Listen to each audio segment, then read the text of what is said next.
Omicron cases rise in Europe.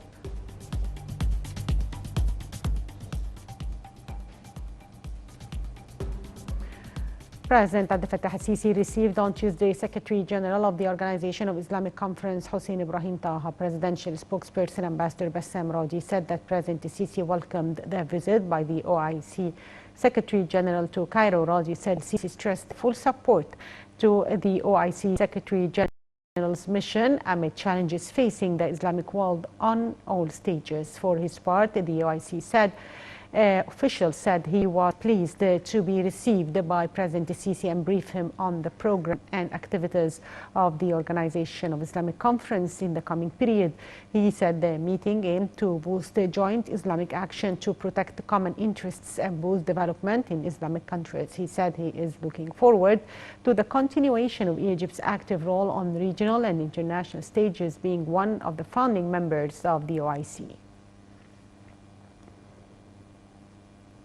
Upon directives of President Abdel Fattah al-Sisi, a number of people with determination visited Al-Maza Air Base on Tuesday. They boarded a plane to monumental and tourist sites within Great Cairo. They also visited the Air Force Museum.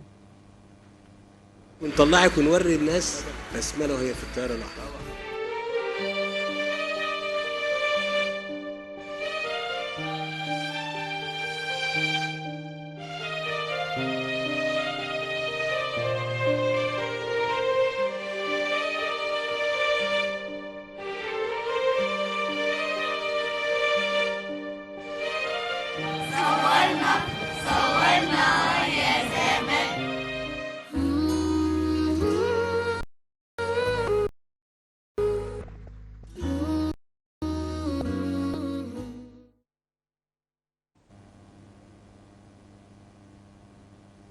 Under the directives of President Abdel Fattah al-Sisi, Cairo dispatched medical supplies to South Sudan. The supplies were delivered by a military plane from a military base in East Cairo to Juba. Officials said the move aims to people of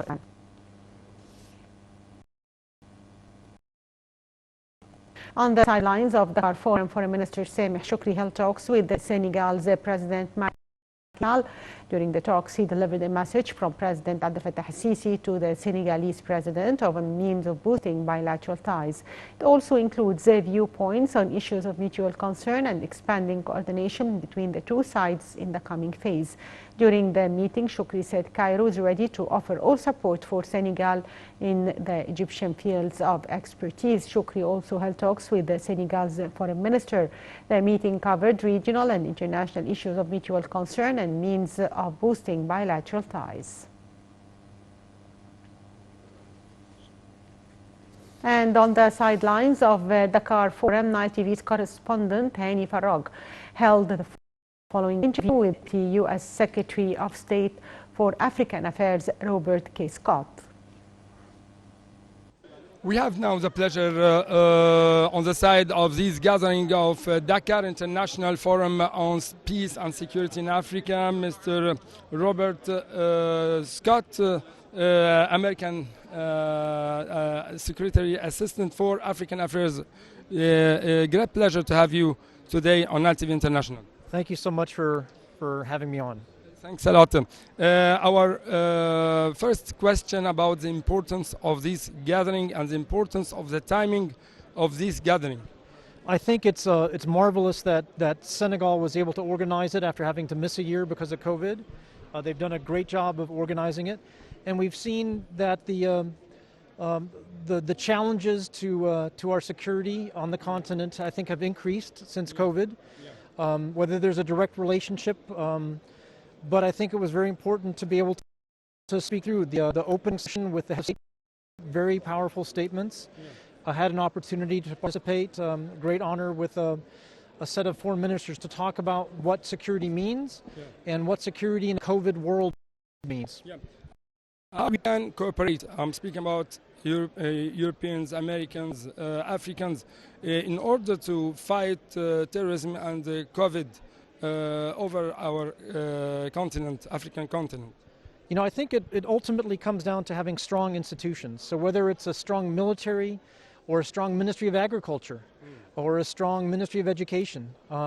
These are the things that provide services to populations in any country in the world, in Africa, but anywhere in the world. And to help the delivery of services to populations, that does a great deal in helping provide for increased security here in Africa and around the world. So I think figuring out exactly how to do that, who plays what role, is important. It allows us to identify who plays what role, who has an advantage somewhere. Yeah, how to bring security, stability, peace to Africa, especially in this time. A lot of crisis here in Africa. I think it's a challenge, as you said. There are leaders who have the ability to try to come up with communal responses. It has to be everybody. The United States plays a role. We're very proud of what we do in Africa on the health, in education, in helping with our MCC programs, Millennium Challenge Corporation, but that's a part of it. And also on the sidelines of the following interview with Nigeria Minister Sem Jerry. So now we have the pleasure to have with us in Altiv International Mr. Geoffrey, Minister of Foreign Affairs in Egyptian TV and Altiv International, and thanks a lot for this interview. My first question about the importance of this gathering and the slogans of this forum of Dakar of Dakar on peace and security in Africa. My impressions, yeah, it's an annual event of the Senegalese government, and it's a very good issue to get to really focus on the issues of peace and security on the West, and very good. I think is also the COVID.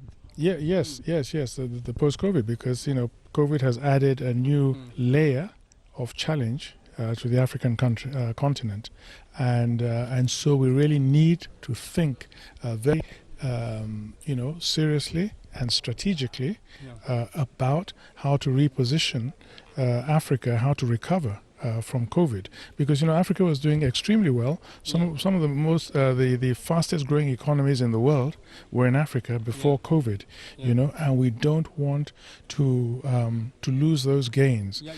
This about ban restrictions of transport and such like that? Yes, of course. Those have a huge impact on the economy of our countries. When you're banning countries that depend on tourism and commerce, are really affected by this. So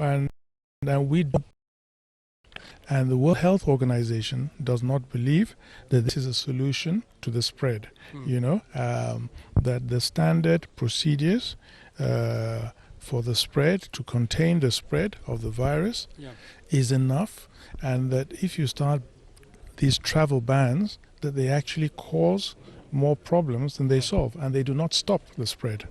How we can bring security, stability, peace in Africa, and is in order to have an economic and